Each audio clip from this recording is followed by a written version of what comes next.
반갑습니다. 네, 반갑습니다.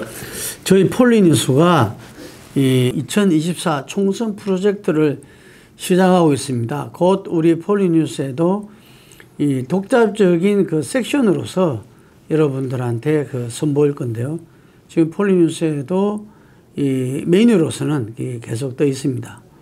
그리고 우리 폴리피플 잡지를 통해서도 계속 그걸 하고 있는데 1년 전 여론조사를 통해서 전국 내년 총선 지형을 이야기했고, 그리고 각력 시도별 역대 선거 결과를 통해서 선거 예측을 쭉 해오고 있습니다. 예, 그래서 오늘이 그 첫 번째로 총선 출마자 인터뷰가 첫 번째입니다.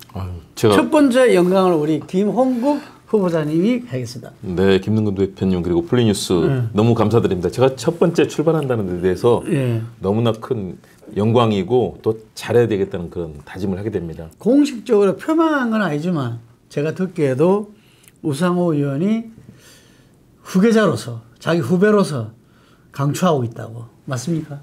맞죠. 왜냐하면 의정활동 하실 때도 저는 항상 같이 도울 수 있는 부분들 최선을 다해서 도왔고 항상 저를 좋은 후배다라고 얘기를 하셨습니다. 물론 그러나 지금은 또 공정하게 해야 되니까요. 그렇죠. 자칫하면은 서대문 갑에 분란이 일어나거나 또는 분열상이 나타나면 안 되기 때문에 공정하게 하겠다라고 얘기를 하고 계시거든요. 공정하게 해주신다면 당연히 제가 또 그 역할을 잘 할 수 있다라고 생각합니다.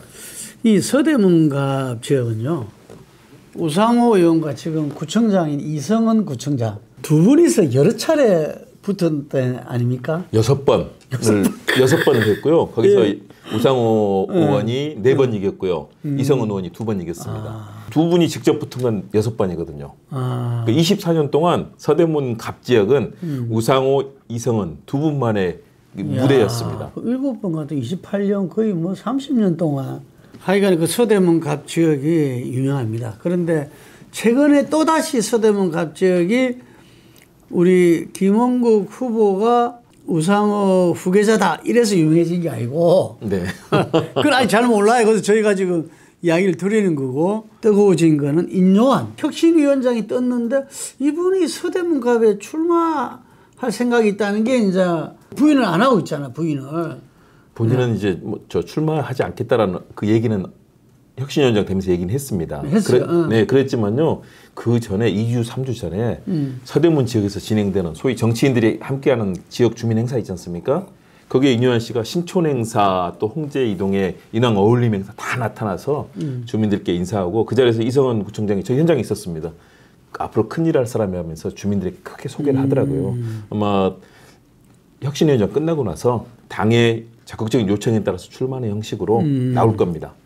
그래서 서대문 갑이 서울에서도 이제는 격전지로 꼽히게 됐다는 사실 일단 먼저 알려드리겠습니다. 지금 아직 법적으로 예비 후보자가 아닌데 편하게 후보로 하겠습니다. 김홍국 후보 같은 경우는 인생 역정이 좀 다양하다고 할까요?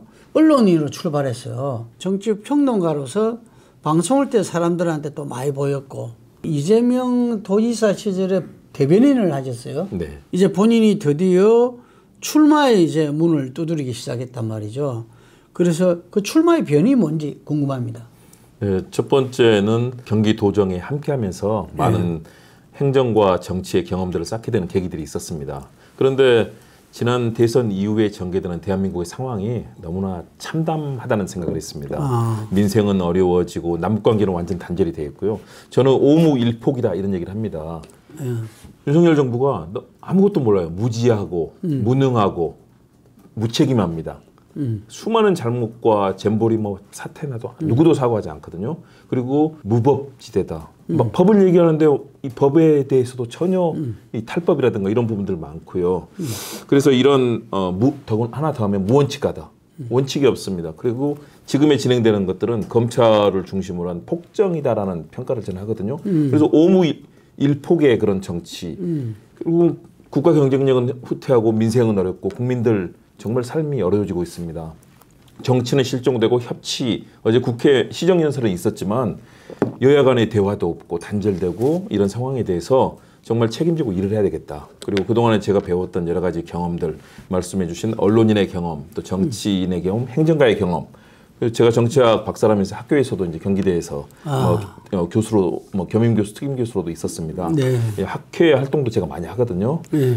정치학 이론을 배웠던 이 학자의 관점, 그리고 현실 정치에 뛰어들어서 봤던 관점, 이 모든 걸 종합해 보더라도 지금의 정치는 안 된다, 바꿔야 된다고 생각하고요. 더군다나 또 우상호 의원이 불출마를 선언했습니다. 이 지역은 제가 1983년 연세대에 입학한 이후로 제가 살아오면서 학교도 다니고 아이도 낳고 결혼도 하고 학교 운영위원장도 4년을 했습니다. 지역에서 이런 여러 가지 경험들을 겪었던 지역이 이제 누구도 함께하지 않는 지역이 됐는데, 제가 그런 경험과 능력, 지역과의 이런 아주 긴밀한 협력, 그리고 중앙 정치와 또 민주당과의 관계, 노무현 대통령 퇴임하실 때까지 제가 청와대 출입기자였거든요. 그러니까 다양하게 봤던 이런 정치 경험들을 함께 살려서 대한민국의 민주주의와 평화를 복구하고 국가 경쟁력도 높이고, 서대문 지금 굉장히 사실은 어려움이 있습니다. 강북 지역 서대문도 너무 정체돼 있다는 주민들의 그런 어려움, 민생의 어려움이 있거든요. 그 부분도 열심히 이런 행정적인 경험들을 바탕으로 해서 서대문의 행복과 미래도 이끌고 대한민국의 민주주의와 평화도 지키겠다라는 측면에서 제가 정치에 투신하고 또 이 말씀을 드리게 되는 계기가 됐습니다. 예. 서울 지역에 출마한 후보들은 지역 연고가 사실 깊지 않잖아요. 깊은 후보들이 별로 잘 없어요. 맞습니다. 김원국 후보는 서대문의 아들이다 할 정도로 굉장히 연고가 깊어요. 저는 원래 이제 광주에서 태어났습니다. 예. 그래서 중학교 때 전주로 전학을 가서 예. 고등학교를 전주에서 나왔는데요. 예. 그래서 호남 지역에서 이제 어린 시절 보냈습니다. 예. 그런 측면에서는 저는 호남의 아들이라고 할 수 있는데, 예. 그 이후에 대학교에 1983년에 이제 연세대학교 입학을 했습니다. 대학 오면서 이제 올라왔구만. 그렇죠. 그리고 연세대학교 입학해서 석사까지 제가 이제 마치고 언론사에 들어가게 됐습니다. 그러니까 서대문에서 대학을 다니고 석사를 하고요. 박사도 지역에 있는 경기대학교에서 제가 박사를 했습니다. 그리고 거기서 또 겸임교수, 특임교수로 또 한 10년 이상을 또 학생들을 계속 그 지역에 살면서. 예, 그러니까요. 그리고 거기서 지역에서 은퇴하신 아버지 어머니 모셔서 거기서 같이 살고 결혼도 하고, 그 안산초등학교 제 아들이 다녔는데요. 그래서 학교 운영위원장을 4년을 했습니다. 안산이 경기도 안산이 아니고 서대문의 안산이라는. 맞습니다. 무학재 지나는 그 언덕 있죠. 그 지역이 안산이거든요. 그러니까 여기서 결혼하고 애 낳고 생활하고 부모님 모셔서 마지막 저희 아버지 어머니 돌아가신 임종도 서대문에서 했습니다. 그러니까 저의 모든 삶이 사실상 어린 시절을 제외하고는 다 서대문에서 이루어졌다. 우리 학부모들이 초등학부모들이 이제 주로 30대 여성들이잖아. 그렇죠. 30대 여성이 계속 한 자릿수일 거예요, 아마. 맞습니다. 거기서 가장 강점을 갖고 있으면은 이게 2배 되죠. 이수진 의원이 지금 서대문 갑에 출사표를 던지고 사무실을 내고, 비례대표는 그래 할 수 있거든요. 할 수 있죠. 배포하고 있다는데 최대 경쟁자가 될 것 같은데 자신 있습니까? 경쟁자죠. 뭐 당연히 자신 있습니다. 그런데 또 나중에 경선을 할 걸로 저는 생각하거든요. 경선을 하게 되면 서로 또 경선 이후에 단합하고 단결해야 되기 때문에 저는 굉장히 예의를 갖춰서 서로 잘하려고 지금 노력하고 있고요. 뭐 삼육 전문대 간호가 나오셔가지고 이제 세브란스 병원에 취업을 하셨다고 하더라고요. 그래서 노동계라든가 또는 이 의료계 이쪽에서는 뭐 열심히 하시는 분이니까요. 잠깐만요. 이 자리를 빌어서 이수진 의원님한테 말씀드리는데, 저희 폴리뉴스에서는 모든 게 열려 있습니다. 그렇기 때문에 본인 또 인터뷰를 요청하시면은 언제든지 받아들이고, 임종환 혁신위원장도 끝나고 나서 인터뷰를 요청하시면 저희들이 받아드리겠습니다. 계속 하시죠. 그러니까요. 그래서 저는 좋은 분이고, 노동계 그리고 특히 세브란스 간호사 노조 하시면서 그런 의료계에서도 활동하셨기 때문에 좋은 전문성을 갖고 계신 분이라고 생각합니다. 언론을 몇 년 하셨습니까? 언론인 생활을? 그러니까 저는 30년 정도를 한 거죠. 그러면은 뭐 기본적인 출신은 언론인 출신이라고 볼 수 있겠네요. 그렇죠. 저는 언론인 출신이죠. 경기도에서도 대변인을 했으니까 또 언론 상대니까. 그래서 아까 오무일폭이라 했잖아요. 폭정이라 했는데 지금 윤석열 정부의 언론 탄압이 날로 심해지고 있다. 최근에는 어느 매체를 그 계기로 해서 인터넷 신문도 심의하겠다. 이렇게 지금 나오고 있거든요. 이게 그래서 말 한마디 까딱 잘못하고 했다가는 검찰 독재 정권이라고 많이 뭐 그렇게 많이들 이야기하는데 와가지고는 상당히 언론에 대해서 좀 더 노골적인 그게 되고 있는데, 그러면서 언론 자유는 늘 또 이야기를 하시더라고요. 어떻게 보십니까, 한번?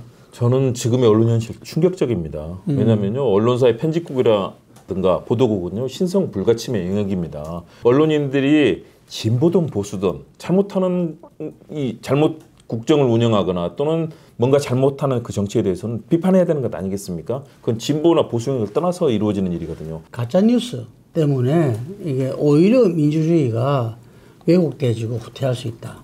그래서 그걸 방지하는 거다. 이렇게 이야기를 하고 있거든요. 가짜 뉴스는요. 소위 말해서 뭐 허위 정보라는 표현이 조금 더 근접한 표현인데요. 그런 부분은 저절로 그 가짜 뉴스가 나중에 진짜 가짜로 밝혀지는 순간들이 오지 않습니까? 그러면 저절로 독자들이라든가 또 국민들에 의해서 저절로 퇴출이 되게 돼 있습니다. 이거는 사법의 칼을 들이대는 영역이라든가 또는 정부가 평가해서는 안 됩니다. 왜냐하면 정치권이 평가를 하게 되면 편향적이 될 수밖에 없거든요. 언론의 자율성을 존중할 때 민주주의가 기본이 시작되는 겁니다. 그런 측면에서 한 가지씩 예를 들면은 그 윤석열 대통령한테 좋은 한마디를 한다면은 국민을 위해서는 대통령이 국정 운영을 잘하는 게 필요하잖아요. 그럼요, 당연하죠. 딱 한 가지만 늦었지만 지금이라도 협치해야 된다. 아, 협치. 왜 협치가 중요하냐면요. 야당과 협치를 말하는 거죠. 그렇죠. 네. 왜냐하면 야당이 협조해주지 않으면요, 윤석열 정부는 지금도 거의 실패한 정부입니다. 대통령학에서요, 임기 5년 차에서 1년 차에 입법을 완성해야 됩니다. 자신의 공약했던 입법을 완성하고 2년 차부터는 예산을 배정해서 조직을 만들고 3년 차, 4년 차에서 성과를 내야 되거든요. 5년 차는 레임덕이거든요. 누구나. 1년 차에 입법을 해야 되는데 못했잖아요. 입법을요, 법제처 발표에 따르면 약 27%가 이제 입법이 됐습니다. 그 내는 법안 중에서. 그런데 윤석열 대통령의 공약만, 단독 공약은 통과된 게 입법화된 게 없습니다. 여야가 같이 합의하는 것만 입법이 됐어요. 그러니까 자신이 하려고 했던 모든 공약은 지금 다 입법도 안 되고 예산 배정도 안 되고 시행령이라든가 이런 걸로 지금 가고 있는 거거든요.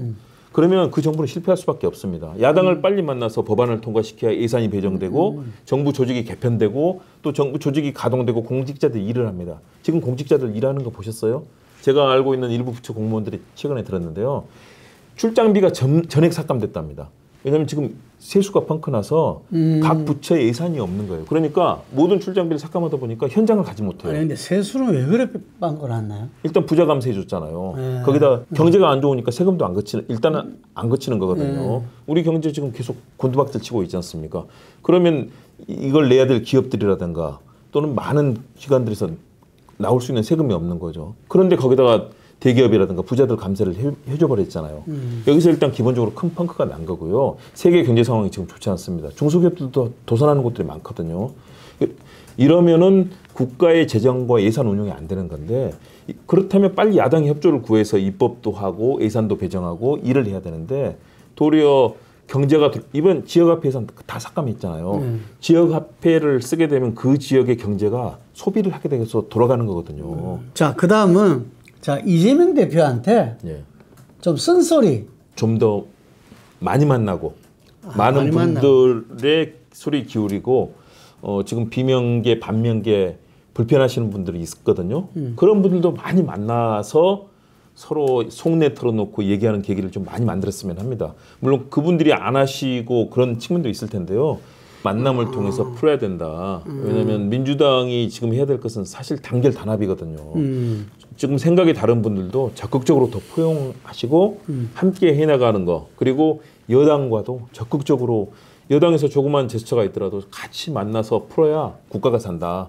길게 봐서는 그래야 또 민주당이 산다라고 생각합니다. 예, 마지막 질문입니다. 22대 국회의원이 됐을 때 국회에서 딱 이것만 해야 되겠다는 거하고 서대문 주민들을 위해서 꼭 이것만 해야 되겠다. 각각 한 가지씩 마지막으로 부탁드리겠습니다. 네, 일단 민주주의 원칙, 삼권 분립의 원칙이 잘 작동하도록 저는 적극적으로 입법도 하고 할 거고요.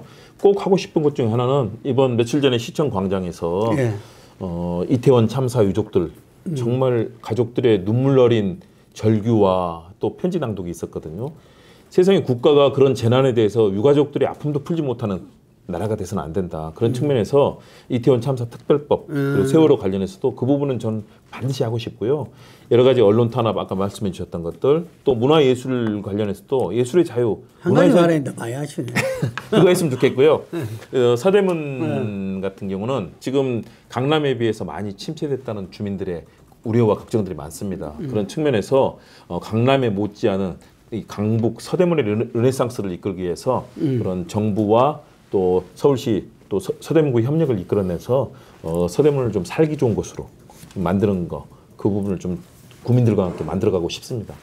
그 힘든 길에 나서는 모든 분들을 응원합니다. 오늘 서대문 갑에 출마하는 더불어민주당 후보로 출마하시는 김원국 후보님과 우리 출마 후보자 첫 인터뷰를 했습니다. 예, 항상 응원하겠습니다. 네, 영광이고 파이팅 하십시오. 감사합니다. 저기 보고 우리 한번 파이팅 한번 외칩시다. 네, 파이팅! 파이팅!